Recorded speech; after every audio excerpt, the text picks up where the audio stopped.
വാശി ഉണ്ടെങ്കിൽ ചെന്ന് വാങ്ങിച്ചിട്ട് വരാനല്ലേ പറഞ്ഞു. വാശി ഉണ്ടടാ. എന്റെ ചോറിലാണ് നീ നിന്റെ പെങ്ങളും കൂടെ മണ്ണ് വാരിട്ടത്. ആ മണ്ണുള്ള ചോറ് തിന്നിട്ടാണ് ഞാൻ എന്റെ പൊന്നു വാങ്ങിച്ചോണ്ട് വരുവാടാ. അതിന് എല്ലാം എന്റെ തല പോവുകയാണെങ്കിൽ എനിക്ക് ആ തല വേണ്ടണം. ഇതിൽ നൊട്ടോറിയസ് സ്ഥലങ്ങളിൽ കെട്ടിച്ചുള്ള പെണ്ണുങ്ങൾക്ക് അജയ് സ്വർണ്ണം കൊടുത്തിട്ടുണ്ട്, തിരിച്ച് വാങ്ങിച്ചിട്ടും. ഉരുപ്പടി എവിടെയാണ് നിങ്ങൾ അതാണ് എന്റെ ലക്ഷ്യം. അതെടുക്കാൻ ചെന്നപ്പോ ഇത്തിരി തടസ്സം, അതങ്ങ് മാറിക്കോളും.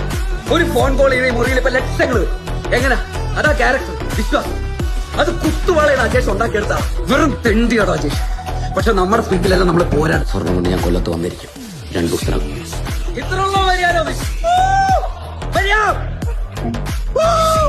പക്ഷെ നീ എന്നെ കുത്തി ഞാൻ ചത്തെന്ന് ഉറപ്പാക്കി കുഴിച്ചിട്ട് അതിന്റെ മേലൊരു ചുടല തെങ്ങും വെച്ച് അതിന് പൊടിപ്പുണ്ടോന്ന് ഉറപ്പാക്കിയിട്ട് നീ പോകാവൂ. ഇല്ലെങ്കിൽ ഞാൻ ആ കുഴിയിൽ നിന്ന് എഴുന്നേറ്റ് വരുവാ എന്റെ പൊന്നി വയ്ക്കാൻ. ഞാൻ വരും എന്റെ സ്വർണ്ണമായിട്ട്. പറഞ്ഞില്ലായിരുന്നോടാ ഈ സ്വർണ്ണം ഈ കയ്യേക്ക് തിരിച്ചു വയ്ക്കും. അജേഷാണോ?